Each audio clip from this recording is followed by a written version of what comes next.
SN 14. Bienvenidos al Seminario Reina Valera. Yo soy Gilberto Abels, rector del Seminario Abierto, y esta es la lección número 14 de la materia Sinopsis del Nuevo Testamento, cuyo tema es el mensaje de Primera Tesalonicenses. Pedimos la bendición de Dios sobre el estudio de su palabra. Empecemos. El mensaje de Primera Tesalonicenses. Por Ray C. Stedman. La primera epístola de Pablo a los tesalonicenses fue además la primera epístola que escribió el apóstol. Fue escrita a una iglesia que realizaba grandes esfuerzos, pero al mismo tiempo enérgica, que hacía solo unos meses que había comenzado y que estaba compuesta por cristianos que acababan de venir a Cristo gracias al ministerio de Pablo. Es una epístola deliciosamente reveladora, que muestra los sentimientos del apóstol hacia estos recién convertidos, además de las luchas que existían en la iglesia primitiva. En ocasiones tenemos unas ideas bastante distorsionadas con respecto a estos cristianos primitivos, con tendencia a considerarles siempre como personas triunfantes, siempre luchando con energía y obteniendo siempre grandes victorias en Cristo, pero también tenían graves problemas, algunos de los cuales se reflejan en esta epístola, que fue escrita alrededor del 50 después de Cristo. Y posiblemente fuese la primera parte de nuestro Nuevo Testamento en ser escrita.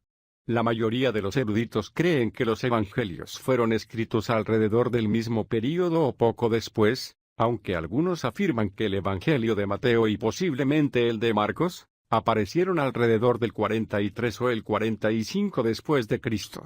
Sea como fuere, esta epístola es por lo menos uno de los primeros escritos cristianos. La historia acerca de cómo fundó Pablo esta iglesia la relata el capítulo 17 de Hechos. Después de que él y Bernabé fuesen encarcelados en Filipo por haber predicado el Evangelio, un terremoto hizo temblar las puertas de la prisión, haciendo que los prisioneros quedasen en libertad. Pablo fue entonces puesto en libertad por los magistrados romanos y se marchó de Filipos, yendo a Tesalónica. Muchos de los lugares en los que Pablo predicó han quedado en ruinas, pero Tesalónica sigue siendo una ciudad floreciente, una metrópolis bulliciosa.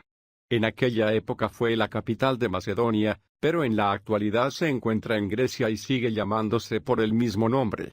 Basándonos en el relato de Hechos, nos enteramos de que Pablo llevaba solo 3 semanas allí cuando se produjo la persecución y tuvo que abandonar la ciudad por su propia seguridad, marchándose a Atenas, y desde allí envió a Timoteo de regreso a Tesalónica con el fin de que averiguase cómo les iba a los cristianos, porque estaba preocupada por ellos, pensando que tal vez la persecución a la que se estaban viendo sometidos les apartaría de su fe.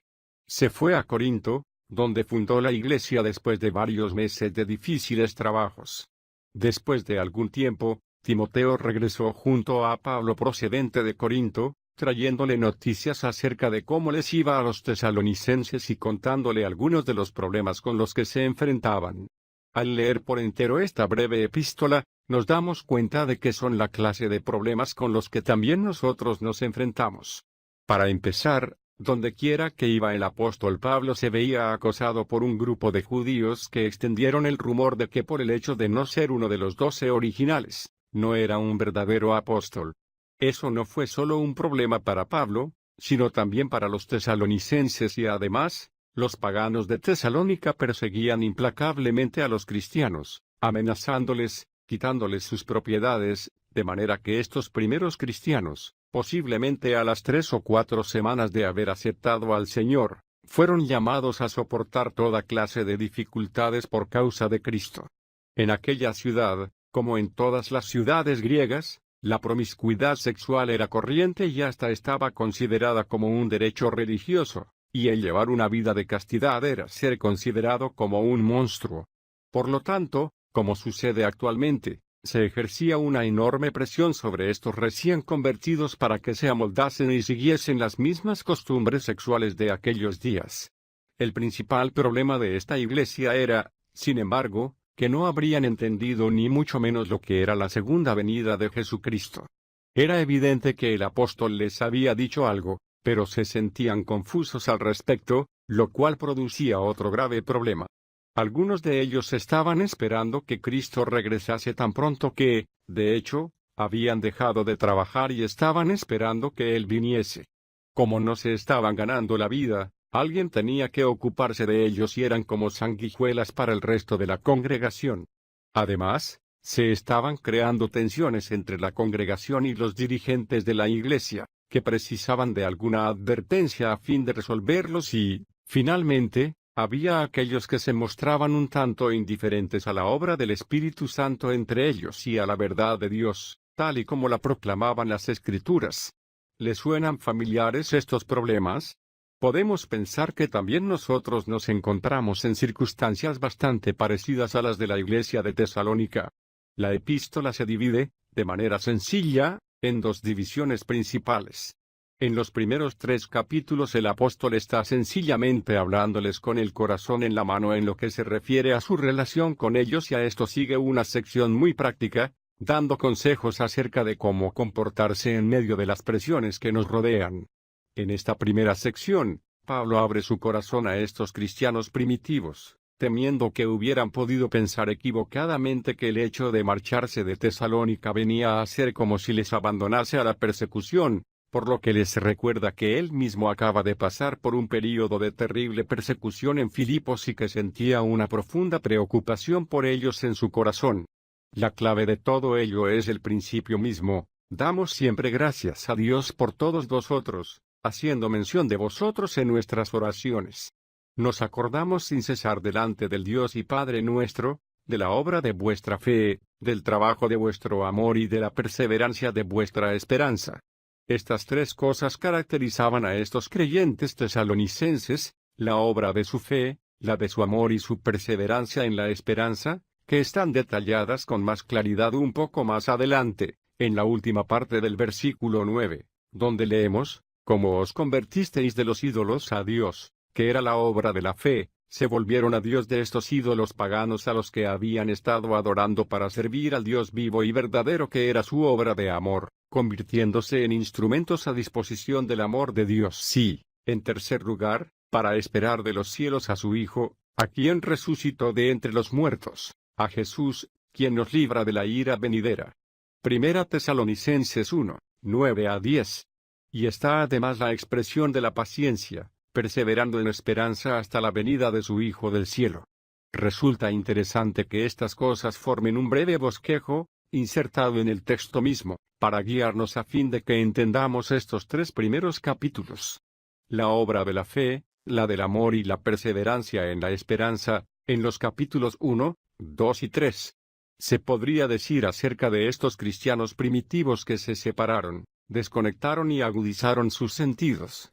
Se separaron de la corriente de la sociedad, del mundo en el que vivían, no separándose de él porque, de hecho, extendieron el Evangelio por toda la región. Se desconectaron de las actitudes y de las estructuras de poder y los valores del mundo en el que vivían y agudizaron sus sentidos en cuanto a la gracia de Dios en Jesucristo y recibieron la palabra.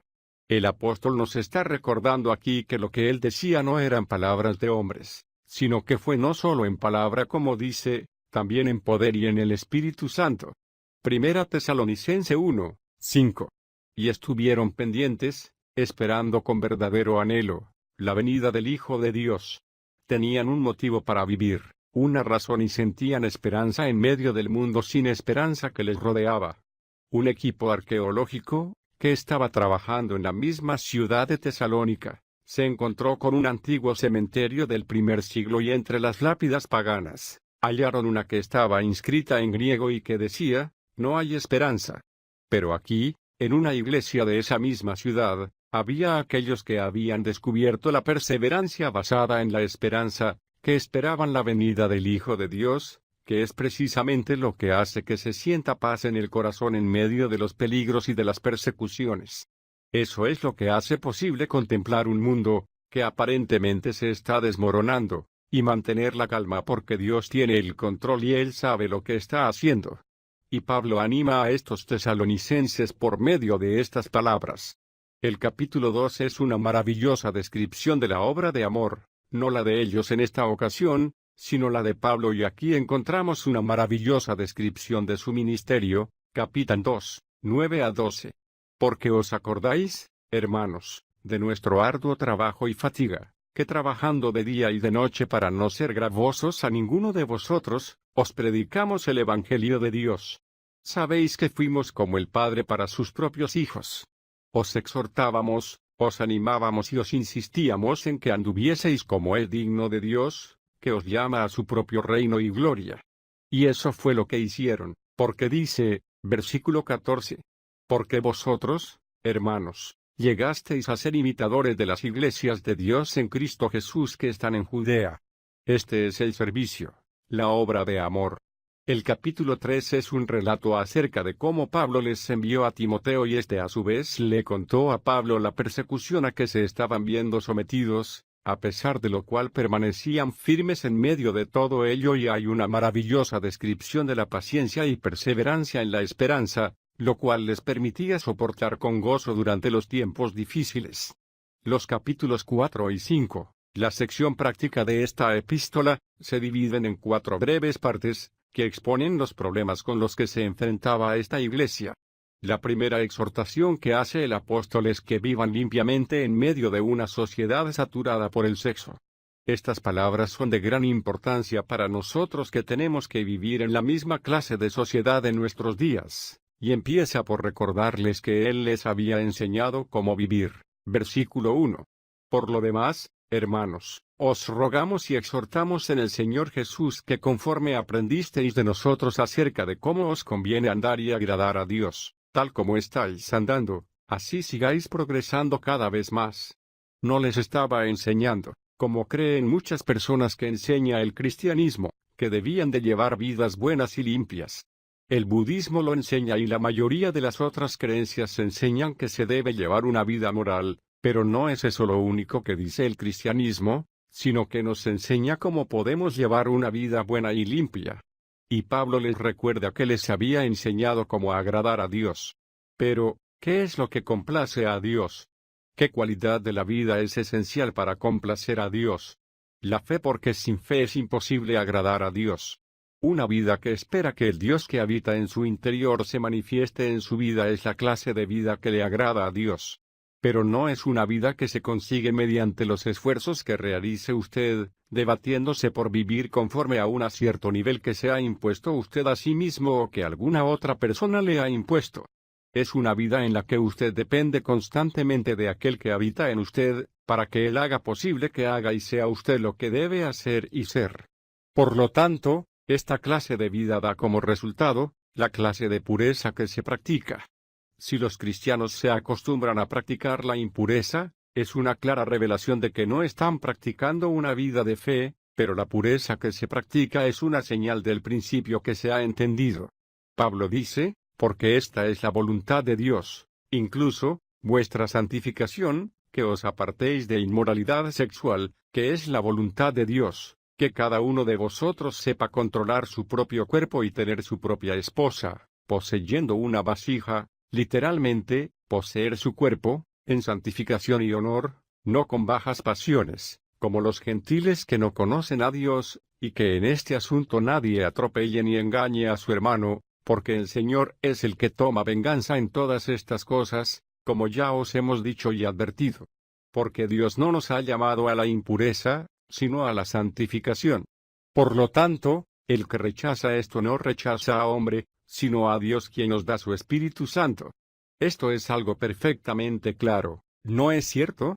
Se nos dice de qué modo debemos vivir limpiamente. El segundo problema que trata es el tema de la vida honesta, en el versículo 9 al 12 del capítulo 4. Deben mostrar amor los unos por los otros, y la manifestación práctica de esto es que cada hombre se ocupe y trabaje con sus manos, no teniendo que depender de nadie para su sustento, sino, ocuparos de vuestros propios asuntos y trabajar con vuestras propias manos, para con los de afuera y que no tengáis necesidad de nada. Eso es bastante práctico, ¿no es así? Al llegar al versículo 13 nos encontramos con el problema principal que trata este libro, el malentendido acerca de la venida del Señor. Estos cristianos tesalonicenses tenían la idea de que cuando regresase Jesucristo a la tierra, en su segunda venida, para comenzar su reinado del milenio, aquellos que estuviesen vivos al volver Él, y estaban esperándole durante su propia vida, ellos participarían juntamente con Él de ese reino, pero se sentían muy preocupados por aquellos que ya habían muerto y que, por ello, se perderían los beneficios y las bendiciones del milenio. Es muy factible que esto surgiese debido a un malentendido que se produjo en relación con la doctrina de la resurrección. Ellos pensaban en términos de una resurrección, de un solo acontecimiento que se produciría al final del milenio, cuando los muertos resucitarían, tanto los buenos como los malos, para aparecer ante el trono del juicio de Dios y, como es natural, hay pasajes que hablan sobre la resurrección venidera al final del milenio, pero Pablo les hace ver que la resurrección no se produce como un solo suceso, sino que hay diferentes grupos de creyentes que habrán de resucitar en diferentes ocasiones. Fíjese en este argumento, tampoco queremos, hermanos, que ignoréis acerca de los que duermen, esto es a lo que han muerto, para que no os entristezcáis como los demás que no tienen esperanza. Porque si creemos que Jesús murió y resucitó de la misma manera, Dios traerá por medio de Jesús, y con él, a los que han dormido. En otras palabras, los que han muerto serán resucitados de nuevo y volverán con Jesús cuando Él venga con el propósito de establecer su reino milenario. Pero esto presenta otro problema. ¿Cómo es que van a regresar corporalmente con Él cuando sus cuerpos han sido depositados en tumbas? ¿Qué garantía pueden tener de esto? Dice el apóstol, permitidme que os ofrezca una revelación del Señor, pues os decimos esto por palabra del Señor. Esta es una revelación autorizada, nosotros que vivimos, que habremos quedado hasta la venida del Señor, la presencia del Señor, de ninguna manera precederemos a los que ya durmieron. Porque el Señor mismo descenderá del cielo con aclamación, con voz de arcángel y con trompeta de Dios, y los muertos en Cristo resucitarán primero. Luego nosotros, los que vivimos y habremos quedado, seremos arrebatados juntamente con ellos en las nubes, para el encuentro con el Señor en el aire, y así estaremos siempre con el Señor. Por tanto, alentaos los unos a los otros con estas palabras. En otras palabras, hay un aspecto acerca de la venida del Señor, antes de que venga para establecer el reino del milenio. Vendrá por su pueblo, para reunir a los que son suyos a fin de que estén con Él, en su presencia, parousia en griego, antes de que regrese para establecer el reino. La venida del Señor aquí no se refiere a la segunda venida de Cristo, y en el momento de esta parousia los muertos en Cristo serán levantados, de manera que todos estarán con Él, cuando esté listo para establecer su reino. ¿Se da usted cuenta de qué modo resuelve el problema que tenían estos creyentes? No había necesidad de que se entristeciesen por los que habían muerto porque, de hecho, precederán a los que queden con vida cuando el Señor regrese a buscar a los suyos. Ahora bien, antes de esa parousia, de la venida del Señor para establecer el reino, nos enteramos por lo que dicen otros pasajes de las Escrituras que posiblemente transcurran 7 años.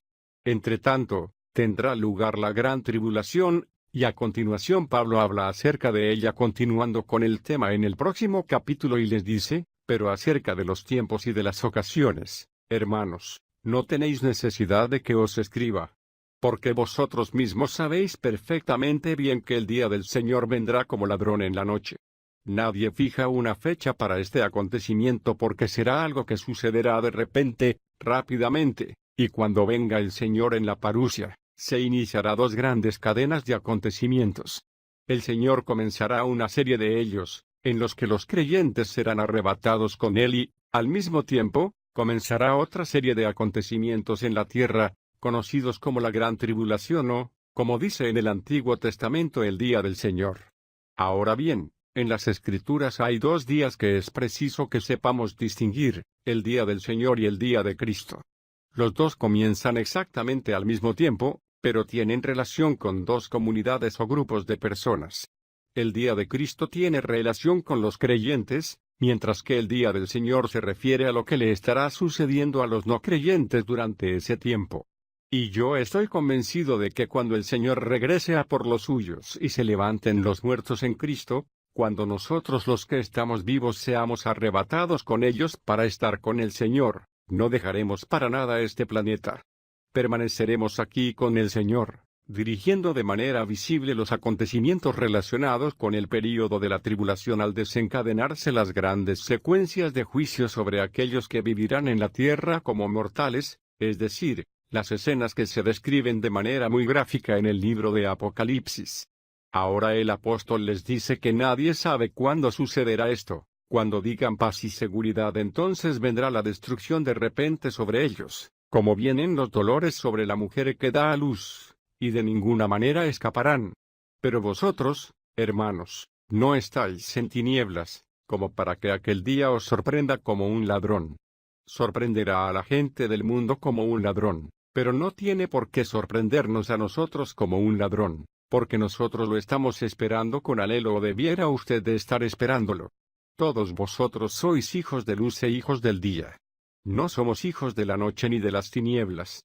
Por lo tanto, ¿cuál debiera ser el resultado práctico? Pues que no nos durmamos como hacen otros, sino que nos mantengamos despiertos y sobrios. No se comporte usted como si las cosas fuesen a seguir como de costumbre, sino esté usted atento a lo que está haciendo Dios y actúe en conformidad con ello. Recuerde las señales que Jesús nos ha dado para indicarnos que estos acontecimientos se están acercando, y ellos debieran hacer que seamos conscientes de que es hora de que nos entreguemos, incluso mucho más de lo que jamás lo hemos hecho, a la obra de Dios. Por eso Pablo dice, por tanto, no durmamos como los demás, sino vigilemos y seamos sobrios, porque los que duermen, de noche duermen, y los que se emborrachan, de noche se emborrachan. Pero nosotros que somos del día seamos sobrios, vestidos de la coraza de la fe y del amor, y con el casco de la esperanza de la salvación.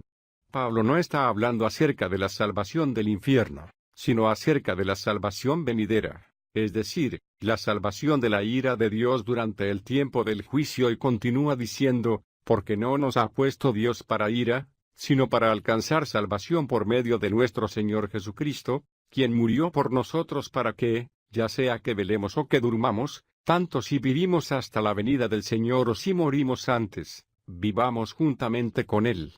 Por lo cual, animaos los unos a los otros y edificaos los unos a los otros, así como ya lo hacéis. ¿De qué manera tan absoluta responde a su problema?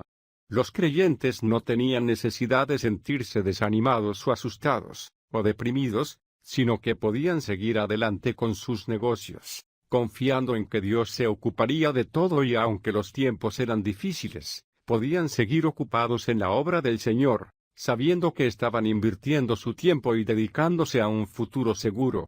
La última sección habla no solo acerca de vivir confiadamente, sino de vivir en paz en medio de estas situaciones. Os rogamos, hermanos, que reconozcáis a los que entre vosotros trabajan, que os presiden en el Señor y que os dan instrucción. Tenedlos en alta estima con amor a causa de su obra. Se habían producido algunas fricciones que se habían producido en contra de algunos de los dirigentes de la iglesia, y Pablo les dice, recordad que estos hombres se preocupan por el bienestar de vuestras almas, y aunque en ocasiones se vean obligados a hablaros con dureza, no es porque os quieran perjudicar, sino porque os quieren ayudar. Por lo tanto, recordad eso y vivid en paz con ellos, estimándoles y amándoles porque se preocupan por vosotros. Es más, vivid en paz los unos con los otros. Y les hace algunas exhortaciones prácticas sobre cómo conseguirlo. Amonestad a los desordenados, a que alentéis a los de poco ánimo, a que deis apoyo a los débiles y a que tengáis paciencia hacia todos. Y lo que es más importante, mirad que nadie devuelva a otro mal por mal. En cambio, procurad siempre lo bueno los unos para con los otros y para con todos. Ese es probablemente uno de los mandamientos de las Escrituras que con más frecuencia se quebranta. Cuando alguien nos hace algo, ¿qué decimos? Espera a que te ajuste las cuentas.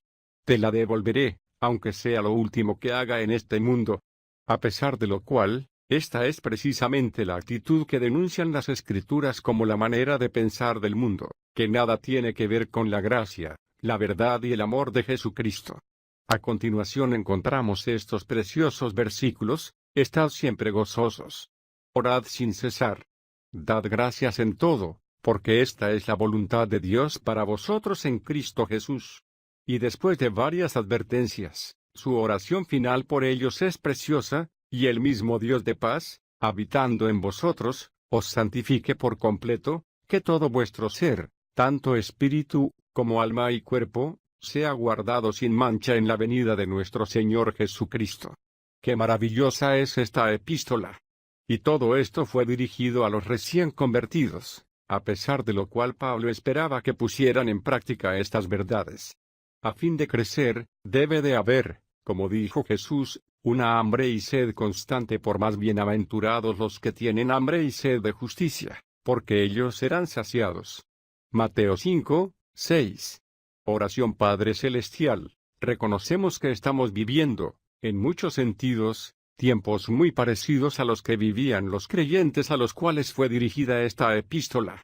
Sin embargo, desde nuestro punto de vista, 20 siglos después, nos damos cuenta de que aun al ministerio de Pablo es una epístola deliciosamente reveladora, que muestra los sentimientos del apóstol hacia estos recién convertidos, además de las luchas que existían en la iglesia primitiva. En ocasiones tenemos unas ideas bastante distorsionadas con respecto a estos cristianos primitivos, con tendencia a considerarles siempre como personas triunfantes, siempre luchando con energía y obteniendo siempre grandes victorias en Cristo, pero también tenían graves problemas, algunos de los cuales se reflejan en esta epístola, que fue escrita alrededor del 50 después de Cristo. Y posiblemente fuese la primera parte de nuestro Nuevo Testamento en ser escrita. La mayoría de los eruditos creen que los evangelios fueron estos que Pablo predicó han quedado en ruinas, pero Tesalónica sigue siendo una ciudad floreciente, una metrópolis bulliciosa. En aquella época fue la capital de Macedonia, pero en la actualidad se encuentra en Grecia y sigue llamándose por el mismo nombre. Basándonos en el relato de Hechos, nos enteramos de que Pablo llevaba solo 3 semanas allí cuando se produjo la persecución y tuvo que abandonar la ciudad por su propia seguridad, marchándose a Atenas y desde allí envió a Timoteo de regreso a Tesalónica con el fin de que averiguase cómo les iba a los cristianos porque estaba preocupada por ellos, pensando que tal vez la persecución a la que se estaban viendo sometidos les apartaría de su fe. Se fue a Corinto, donde fundó la iglesia después de varios meses de difíciles trabajos. Después de algún tiempo, Timoteo regresó junto a Pablo procedente de Corinto, trayéndole noticias acerca de cómo les iba a los tesalonicenses y contándole algunos de los problemas con los que se enfrentaban. Al leer por entero esta breve epístola, nos damos cuenta de que son la clase de problemas con los que también nosotros nos enfrentamos. Para empezar, dondequiera que iba el apóstol Pablo se veía acosado por un grupo de judíos que extendieron el rumor de que por el hecho de no ser uno de los 12 originales, no era un verdadero apóstol. Eso no fue solo un problema para Pablo, sino también para los tesalonicenses y además, los paganos de Tesalónica perseguían implacables gritos alrededor del mismo período o poco después, aunque algunos afirman que el Evangelio de Mateo y posiblemente el de Marcos, aparecieron alrededor del 43 o el 45 después de Cristo. Sea como fuere, esta epístola es por lo menos uno de los primeros escritos cristianos. La historia acerca de cómo fundó Pablo esta iglesia la relata el capítulo 17 de Hechos. Después de que él y Bernabé fuesen encarcelados en Filipo por haber predicado el Evangelio, un terremoto hizo temblar las puertas de la prisión, haciendo que los prisioneros quedasen en libertad. Pablo fue entonces puesto en libertad por los magistrados romanos y se marchó de Filipos, yendo a Tesalónica. Muchos de los lugares en SN 14. Bienvenidos al Seminario Reina Valera. Yo soy Gilberto Abels, rector del Seminario Abierto y esta es la lección número 14 de la materia Sinopsis del Nuevo Testamento, cuyo tema es el mensaje de Primera Tesalonicenses. Pedimos la bendición de Dios sobre el estudio de su palabra. Empecemos. El mensaje de Primera Tesalonicenses. Por Ray C. Stedman. La primera epístola de Pablo a los tesalonicenses fue además la primera epístola que escribió el apóstol. Fue escrita a una iglesia que realizaba grandes esfuerzos, pero al mismo tiempo enérgica que hacía solo unos meses que había comenzado y que estaba compuesta por cristianos que acababan de venir a Cristo gracias